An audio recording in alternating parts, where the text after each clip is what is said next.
Seppur vecchia di 2 secoli, la cottura a bassa temperatura fa ancora parlare di sé.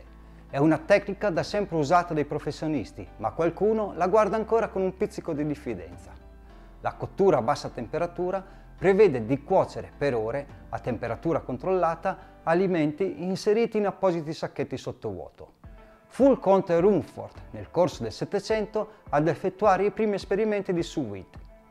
Dalla seconda metà del Novecento è stata poi introdotta inizialmente nell'industria alimentare, per poi essere studiata e resa nota da diversi chef stellati. Infine, negli ultimi anni è approdata tra i fornelli di migliaia di appassionati.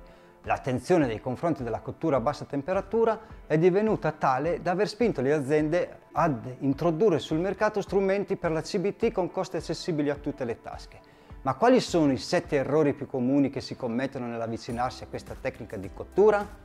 Andiamo a scoprirli assieme e seguimi fino alla fine per scoprirne uno extra.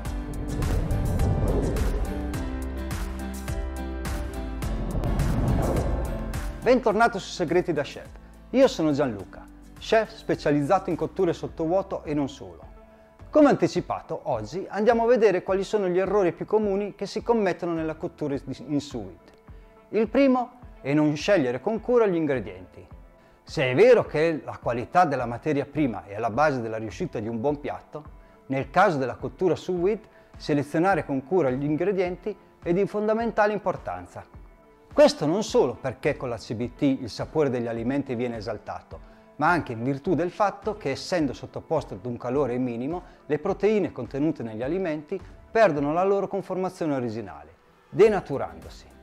Per queste ragioni, la qualità degli ingredienti deve essere elevata e la loro provenienza certa.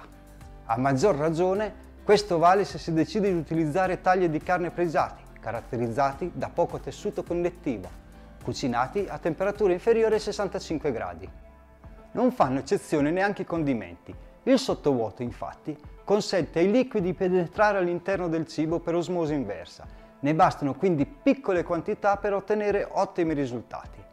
Altro aspetto da non sottovalutare è come vengono lavorati e maneggiati gli alimenti.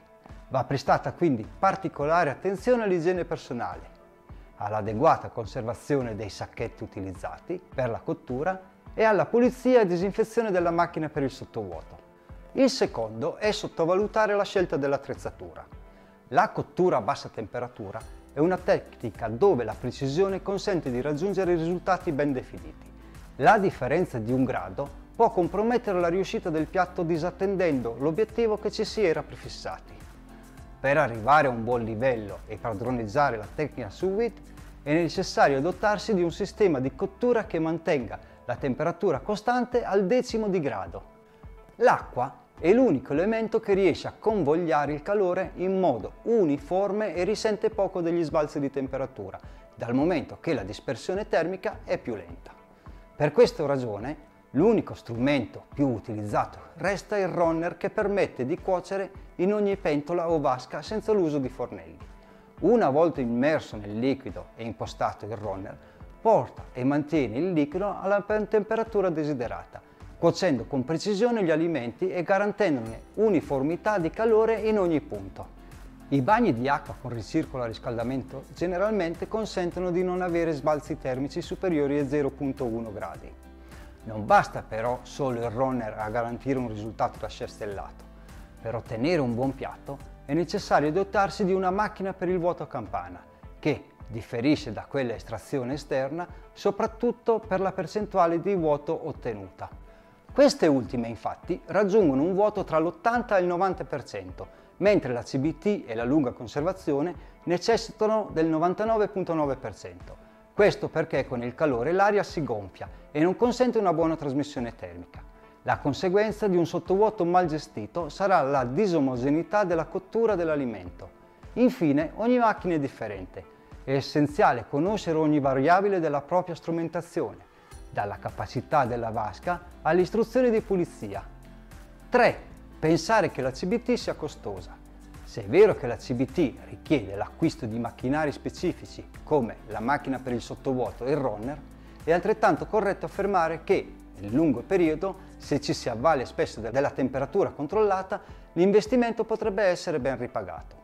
Tuttavia, sono i lunghi tempi di cottura a far pensare che la tecnica sous vide rappresenti un procedimento dispendioso o comunque più costoso rispetto ai metodi di cottura tradizionali che utilizzano gas e forno. In realtà non è esattamente così, sia prendendo in considerazione i consumi energetici, sia considerando il calo di peso dell'alimento dovuto alla cottura. Infatti, una volta raggiunta la temperatura desiderata all'interno della vasca, il consumo, pur variando da macchina a macchina, è irrisorio. È paragonabile a quello di una lampadina. Sul fronte dell'alimento, invece, mentre con una cottura tradizionale il calo fisiologico di un pezzo di carne è all'incirca del 30% del suo peso, con la CBT la riduzione è inferiore al 10%. Un'altra caratteristica che sfatta l'idea che la tecnica sous vide sia più dispendiosa dei classici metodi di cottura è dovuta al minor spreco. Infatti è possibile cuocere una singola porzione, conservando ciò che non si usa fino a un mese. Si risparmia così anche sullo spazio di stoccaggio, in quanto si immagazzina solo l'alimento senza necessità di contenitori che andrebbero ad occupare ulteriore spazio. Ultimo, ma non meno importante, il guadagno che si ha in termini di salute. Infatti, cuocendo a temperature inferiori a quelle di denaturazione delle proteine, la carne manterrà i suoi succhi e tutte le proprietà nutritive che la caratterizzano. 4. Non fare attenzione ai tempi e alla temperatura. Come già detto, la cottura sous vide richiede precisione. Ogni taglio di carne e ogni ingrediente ha la propria temperatura di denaturazione proteica e di conseguenza un tempo ben definito, affinché si raggiunga un risultato ottimale. Grazie alla diffusione che ha avuta negli ultimi anni la CBT, è possibile fare riferimento a tabelle affidabili, elaborate sulla base dell'esperienza di cuochi e studiosi della materia, che riportano sia tempi che le temperature necessarie per l'esatta cottura di ogni alimento. 5. Cuocere i tagli di carne con il grasso come quelli magri. Alcuni cuochi che si avvicinano per la prima volta alla tecnica sous vide commettono l'errore di supporre che in cottura il grasso della bistecca si comporti nello stesso modo della parte magra. Tuttavia, come facilmente intuibile, questo è uno sbaglio, in quanto il tessuto adiposo e quello muscolare hanno una composizione chimica diversa e pertanto reagiscono al calore in modo differente. Per ogni taglio di carne, in base alla percentuale di grassi, muscolo e tessuto connettivo presente, va trovato il giusto compromesso tra la necessità di sciogliere il collagene e la volontà di mantenere e tenere le fibre muscolari. Quali regole seguire quindi per far sì che una bistecca resti succosa ma sia cotta al punto giusto? È possibile tenere morbida la carne senza farle perdere i succhi, raggiungendo una temperatura al cuore inferiore ai 65 gradi. Così facendo, però, il grasso impiega parecchio tempo a sciogliersi. Per questo motivo in molti lamentano grassi gommosi o in generale poco appetibili. Per ovviare al problema, una volta terminata la cottura, la busta con all'interno il taglio di carne va subito messa in acqua e ghiaccio oppure in abbattitore. Al momento del servizio si riporta l'alimento a temperatura di consumo e, una volta aperto il sacchetto, soprattutto in caso di bistecca o bracciola, si procede con la rosolatura in padella o in forno a temperatura molto alta. Questo passaggio, oltre a portare la carne alla giusta temperatura di servizio, innesca la reazione di Maillard, che farà sì che si formi la classica crosticina dorata, croccante e saporita. In questo modo si avrà la carne morbida e succosa e il grasso tenero ma non gommoso. 6. Danneggiare la sigillatura delle buste. È bene assicurarsi che i sacchetti utilizzati per il sottovuoto siano adeguatamente sigillati prima di immergerli nella vasca d'acqua. Gli stessi alimenti inseriti nelle buste potrebbero inavvertitamente forarli. Meglio quindi buttare un occhio a come sono state tagliate le ossa delle bistecche prima di iniziare il processo sous vide. Durante la cottura, invece, è opportuno evitare l'uso di pinze o strumenti appuntiti che potrebbero perforare le buste e far entrare l'acqua a contatto con gli alimenti. 7. Aspettarsi lo stesso risultato e sapore dei metodi di cottura tradizionali. Alcuni non si ritengono soddisfatti della texture e del sapore del piatto ottenuto con la cottura del sous vide. La cosa migliore da fare è pensare alla cottura a bassa temperatura come ad una tecnica differente e alternativa, non come ad una già esistente. Sarebbe un po' come aspettarsi che un petto di pollo cotto al vapore abbia lo stesso sapore di uno scottato alla brace. Se sei arrivato fino a qua, vuol dire che ritieni molto interessante l'argomento. Quindi ti invito, se non lo hai ancora fatto, a iscriverti al canale, attivando la campanellina così da ricevere un avviso quando pubblicherò nuovi video che potrebbero interessarti. Se ti va, puoi anche collegarti alla mia pagina Instagram, Argento Chef, per seguire le pubblicazioni quotidiane di foto, ricette e tanto altro. Non ti scordare di mettere un pollice in su per sostenermi e condividere il video con i tuoi amici. Ora andiamo a scoprire l'errore bonus. 7+1. Pensare che la cottura a bassa temperatura soppianterà la tradizione.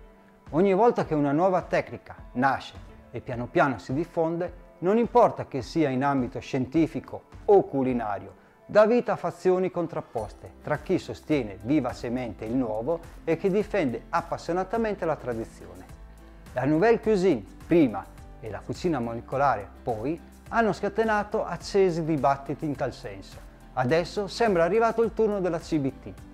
Eppure, la cottura sous vide non si propone di mettere in discussione piatti della tradizione come la matriciana o la carbonara, ma solo di sperimentare un diverso tipo di cucina che potrebbe dar vita a nuovi piatti con texture e sapori diversi, senza tralasciare i vantaggi dietetici. Per molti la questione da affrontare risiederebbe nel fatto che si stia eccedendo con la sous vide, soprattutto con il sottovuoto che, se non usato correttamente, tenderebbe a sfibrare le carni. Magari però, trovando il giusto equilibrio, privilegiando alcuni alimenti rispetto ad altri e gestendo il sottovuoto adeguatamente, una tecnica di cottura non esclude necessariamente l'altra. Anzi, a guadagnarne sarebbe il panorama gastronomico che si arricchirebbe di nuovi piatti, gusti e texture. Spero tanto di averti fornito delle informazioni preziose. Se ti va, ci vediamo la prossima settimana con un nuovo argomento e o ricetta. Dire non so cucinare ora non potrà più essere una scusa. Creati una buona giornata e ricordati, piatti chiari e amicizia lunga. Ciao!